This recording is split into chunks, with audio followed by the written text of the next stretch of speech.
there seems to have been some renewed conversation around the topic of kinism. And I'll let you, proffer maybe a brief definition for that. But you've been in these conversations for quite a while. You've written on kinism in the past. You've addressed and condemned it in the past.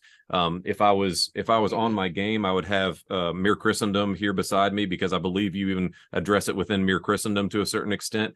Right. Give us kind of your take on maybe why this is swirling, what it is, and again, as we were talking about with full preterism, this is being kind of framed, and this is the reason I thought you might be a trustworthy source to weigh in on this, is that it's being framed as something that is pernicious within, especially within the Reformed Church, especially with those of any sort of nationalistic or theonomic bent, that kinism is sort of the driving force behind this. And it makes one wonder, like, are there kinist churches running around on every block? Like, how widespread is this thing? So what's your take on it? Yeah. So before addressing kinism proper, I'd want to identify the culprit. Okay. What's the energy, or what's the heat that's cooking this porridge? Where is it all coming from? And I want to lay the responsibility for this tragic development right at the feet of the progressive left. Okay, the reason this is happening is because for a generation or more, whites have been vilified simply for being white. Whiteness is a problem. You've got to repent of your whiteness. You are the problem. You have, and this has gotten to high levels of vilification. Now, and what happens is, after a certain number of years of that, people get tired of it, and then they overreact. Okay, and I think kinism is an overreaction.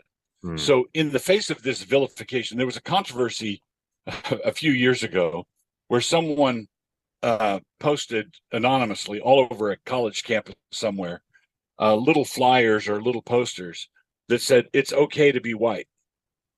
Okay. Now that just made me happy, because what it was an exquisitely aimed barb at the anti. Okay. It just was a direct answer. Of course it's okay to be white. God did it. God's the one who made white people white. God's the one who made black people black. God's the one who made Asians Asians. Of course it's okay to be what God made you. Right? So it's okay. The poison comes when the taunt is, you are evil because you're white. You're exceptionally evil because you're white. And then when the retort comes back, no, I'm exceptionally righteous because I'm white. Oh yeah, you're going to call me bad names. I'm going to overreact and say that white people are the best thing that ever happened, and not that they happen to be white, but because they're white. And I would say that that's simply vainglory. So the gospel prohibits, and just at the very nature of the gospel prohibits all ethnic malice, and it prohibits all ethnic vainglory. So you could have someone who's white who hates black people because they're black. That's ethnic malice. But if you have a black person who hates white people, white, that's ethnic malice. It's the same sin. Okay. But then let's say you have a white person who is benevolent and beaming benevolently at everyone, but he's patronizing, right? This is the white man's burden. The white man's burden is to take care of all the colored races. And we're going to be nice and sweet to them. That's ethnic vainglory. Okay. Now, so that's the setup. So I would say kinism is the kinism I reject, is the kinism that gives way to ethnic malice all right. Now, but here's the next part of the tightrope that we have to walk. The Bible teaches that we're supposed to honor our father and mother. I believe that it is not sinful to have an affinity for your people. everywhere I go, everywhere I travel, and I talk to people in Arkansas or talk to people in Maine, talk to people in the Pacific Northwest, everywhere I go, people are proud of their weather. Why do we bond? Why do we bond to the sports team that operates out of the nearest major city? Right. Why do I care more what happens to the Seahawks than I care what happens to some other team? Well, God has built us with a natural affection for the things that are close to us, that we're used to, that we have an affection for, right? So if someone says that you have a moral obligation as a Christian to try to find a church that looks as cosmopolitan as heaven will be. And a Chinese foreign exchange student going to college in New York says, "You mean I'm not allowed to find a Chinese church?" I just feel more at home. I don't feel like a fish out of water there. I would say, and I'm not saying this is superior. I'm just saying I like this kind of cooking as opposed to that kind of cooking, because I'm used to it, right? There's nothing wrong with that. And I don't think there's anything wrong with birds of a feather flocking together, as long as they don't give way to malice, and as long as they don't give way to vainglory. As soon as they start throwing elbows, as soon as they start boasting and preening and competing and behaving in an unchristian manner, they've abandoned the way. So if you like your neighborhood, if you like your house, if you like your surroundings, made us. You're supposed to love your mom. And if I love my mom, can I love my grandma? How about my great grandma?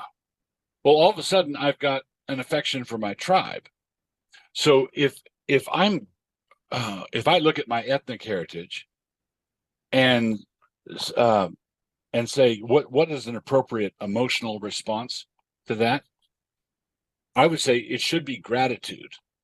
So I am grateful for my people. I'm grateful for what I've received. And I can see why the fellow down the road would be just as grateful for his heritage that's completely different. And the illustration I use is, if I went to the card store to buy a Mother's Day card for my mom, what kind of sense would it make for me to get into a fist fight with someone there because he was trying to buy a card that said "to the world's greatest mom"? And I said, no, you don't have the world's greatest mom. I have the world's greatest mom. Well, if you think like a Christian, the more I honor my mother, the more I understand why another man would honor a completely different woman. Right? That's Christian charity. But I believe that the big Eva full court press trying to get us to participate in the progressive left's agenda of erasing whites and erasing American heritage and the Christian heritage and all of that. I think we should resist that, but without the overreaction, which I think is a childish overreaction into kinism. Kinism is basically saying, if you're going to accuse me of being a thief, I might as well steal something. And I think, no, stealing is against God's law. You don't get to steal something simply because you're being falsely accused, because you answer to God. But I do think that any pastor worth his salt in operating in the current setting is not earning his keep if he's not routinely accused of being a racist or accused of being a misogynist. But it's equally important, I'd say, to the people to my alt-right, it's equally important for the accusation to be a slander. It needs to be false, right? So I've been accused of racism more times than I can count. And I've been accused of being a patriarchal misogynist more times than I can count. But I answer to God. And if God says, "Don't worry, son, those are lies," I don't worry about it. But if there's something to it, then I should worry about it. No, I think that's really helpful. I didn't mean to jump in on you almost there a second ago. It's interesting because the way you're framing it, if I'm hearing you correctly, and correct me here if I'm mishearing you, but you've essentially kind of you've pushed kinism outside the circle of acceptable behavior just by saying that there can be no partiality, there can be no malice nor vainglory toward another ethnicity. So we can't say Right. my ethnicity of whatever stripe is better or more spiritual or more attuned. All of that's right out. But what you're saying is kind of, it seems to be rubbing against the grain of, you mentioned Big Eva, but sort of the kind of the predominant discourse that we've heard for several decades at this point, which is that, like you mentioned, that your church must have, whatever your city's percentages of different ethnicities or racial groups or however you dice that up, your church must reflect that, even if you're in, like, let's say a suburb or maybe an inner city part of the city, which is different than the overall city's demographics. We're to kind of expect those demographics in every church, and probably it's sin if we don't see those things. Yeah. Yeah, I think that is just an absurd ethical standard, pulled out of thin air. I mean, show me that in the Bible. Show me where Paul insisted that Ephesus or Corinth is probably more of a cosmopolitan place, where Paul said, make sure you've got an affirmative action program going, where the makeup of the city is reflected in the makeup of the congregation. I can't control whether or not the conversions that happen from the world are going to be demographically representative, right? I might preach the gospel and find myself that the message catches initially with a bunch of slaves, and I've got more slaves in the congregation than I have the percentage of slaves in the city. And how far out does it go? And so I can say, and this is something the New Testament addresses directly, is if someone comes, we're preaching Christ and someone confesses Christ and they come and I say no to them, you can't come in because you're a Gentile, or you can't come in because you're black, or you can't come in. If I bar them, then I'm violating the basic decision that was laid down by the Jerusalem Council in Acts 15. I'm violating the spirit of the thing. So the issue is, if we're policing negatively on ethnic or sexual or nationalistic grounds, if someone wants to be with us and we refuse them, or we, in James, where if a rich man comes in, you give him a seat of honor, and a pauper comes in, you make him sit on the floor, you're showing partiality, and God's going to judge it. That's wicked. But it's not, go get the latest census report of your city, find out how many paupers there are, and if you don't have that many paupers by percentage in your congregation, you're sinning. That is simply ridiculous. It's laughable. So how big of a problem, I mean, is this a raging problem within the Christian church right now, to your estimation? Because we've heard terms like white Christian nationalism used in mainstream media and those type of things over the last few years. Really since the Trump presidency, it seems like those things have really amped up quite a bit. But within the Christian church, this seems to be highlighted, especially within recent months, maybe as a predominant problem, as if this is infecting the church at large, and specifically within the Reformed church. What's your take on that? Yeah, I would say it's more of a challenge, more of a problem. It's more of a thing now than it was 10 years ago. Okay. 10 years ago, you could find, I've been fighting with Kinists for probably 20 years. So they've always been out there, and there've always been what you might call old school racists or old school Kinists.